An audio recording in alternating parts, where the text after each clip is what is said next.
Cam Dovedi from Premier Property, and joining me today is Richard Lambert, the CEO of the NLA. So welcome, Richard. Thank you, Cam. Welcome. Yeah, it's great to have you here. And thinking about property, you're at the forefront of all of this. So could you just give us a little synopsis of your role in terms of what your role is in the NLA?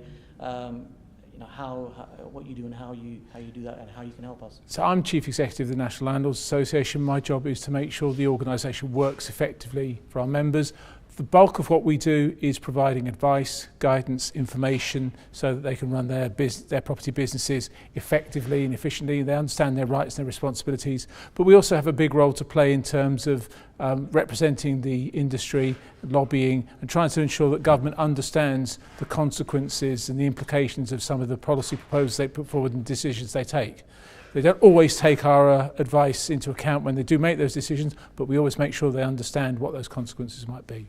Okay, so in recent times, what kind of lobbying has the NLA been doing, and what have you been at the forefront of? I would say the biggest issue that's faced us over the last 3 years is the changes to taxation. We put a huge amount of work into trying to make sure the government understands the implications of withdrawing mortgage finance cost relief and the implications of the stamp duty surcharge which they introduced.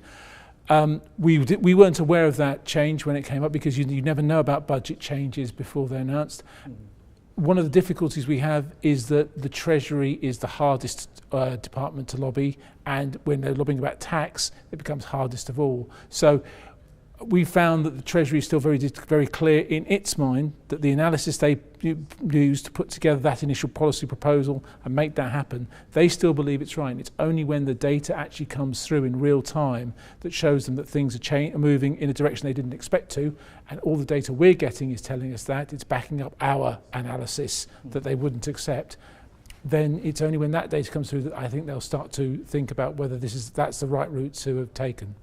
Yes, it's quite a shock, wasn't it, for investors like us when massive shock. Yeah, when we heard about the Section 24, the tenant tax, and the new taxation coming in, the thing is, what I find is, I don't know if you find, is that as entrepreneurs, we're always finding a way around it, and even with Section 24, we won't go into right now.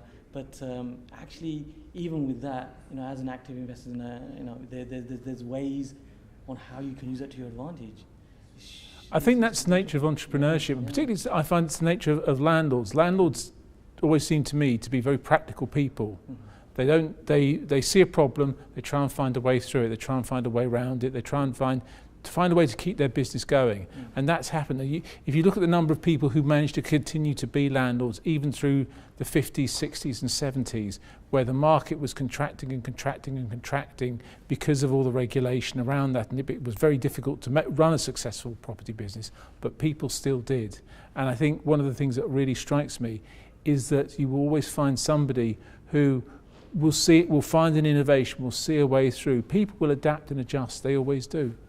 Absolutely, and I can relate to that one for sure. So that adapting really is key.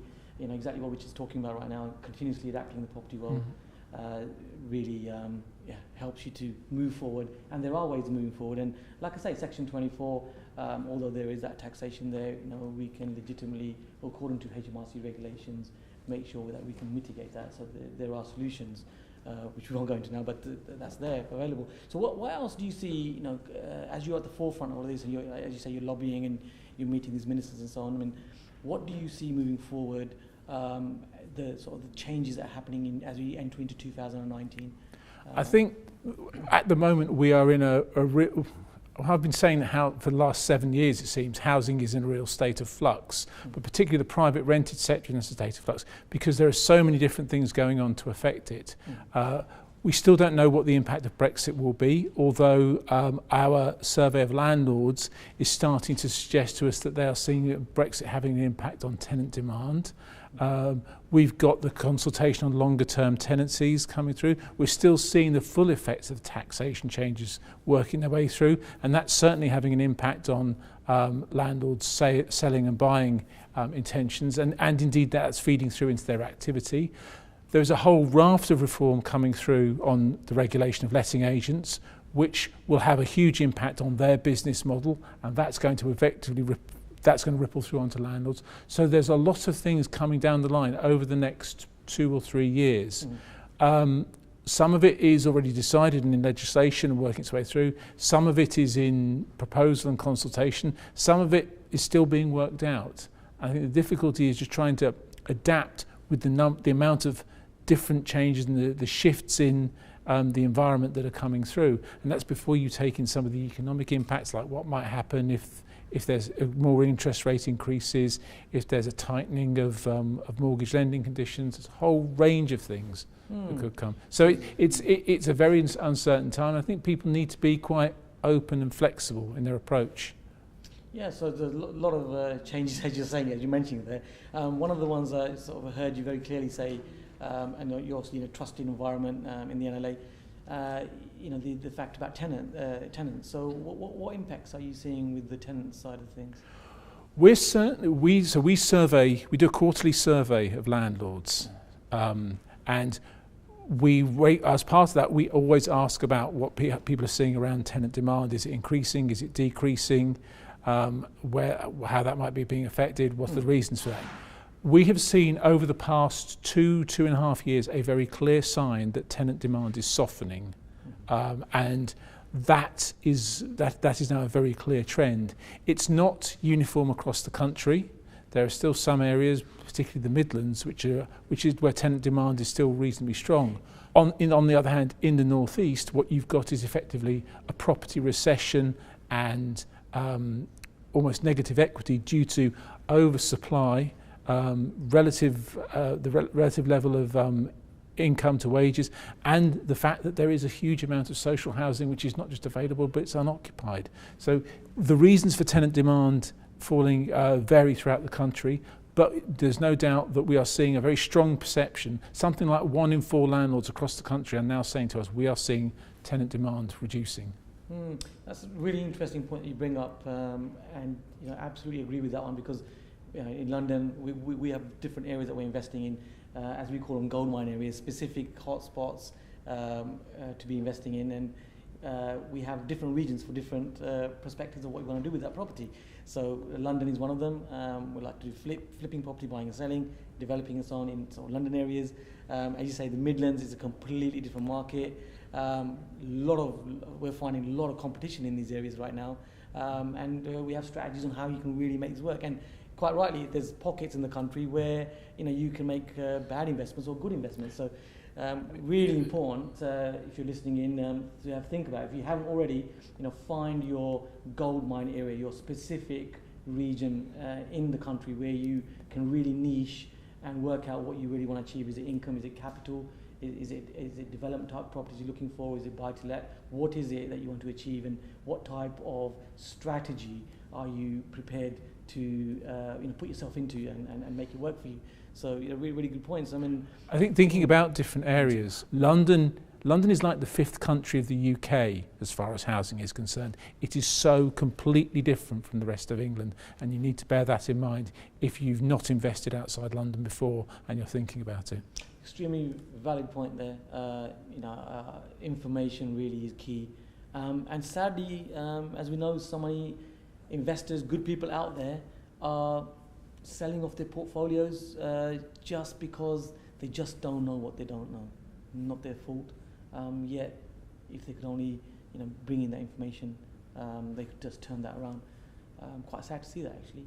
But there's opportunities for people that are active with that, absolutely. I think certainly we're seeing quite a strong selling trend. Many people are certainly restructuring their portfolios as a result of the implications of the tax changes. We're also, we're also seeing people buying. I think the people who are buying, there are fewer of them, but they know what they're doing, they know what they want to do, they understand the market, they understand where they're trying to invest, they understand the mechanisms they're going to use, and where you've got willing buyers, there's always an opportunity, where you've got willing sellers, there's always an opportunity for willing buyers. And particularly we're seeing a big jump recently in cash buyers, outright buyers. All right, okay. So somebody who's listening in and they're new to this, new to property, and they really want to get it right, what opportunities are in front of them that they can take on right now, would you say, from your perspective? I think they need to bear in mind that the renting, for everything that's going on, the renting population is going to increase. Possibly not as a proportion of the overall population it has done over the last 10 years, but because of the increase in household formation, there are ultimately going to be more people renting than there ever have been. And that trend is going to continue. I can't see a massive rise in the owner-occupier market anytime in the next 5 years. So there are opportunities there, but you need to understand this. So you need to look at your area, you need to look at the kind of tenants you're looking for, you need to look at the kind of properties that are available, you need to do your search and think it through. So Richard, you're on the cutting edge of this, you're the CEO for NLA, you're lobbying all the time, like as you say, you're working with ministers and working for us investors. What would you say are the 3 major pitfalls that you see investors getting into? What are the pitfalls that people should be avoiding? So I would say make sure you are properly educated, not researching the areas they're investing in, and so therefore not understanding the market and not understanding the property. And I think not making sure they've got a good support network around them. And that's not just financial advisors, handymen. I would urge people, make sure you're plugged into that network. Education, research, network. Thank you, Richard. Welcome.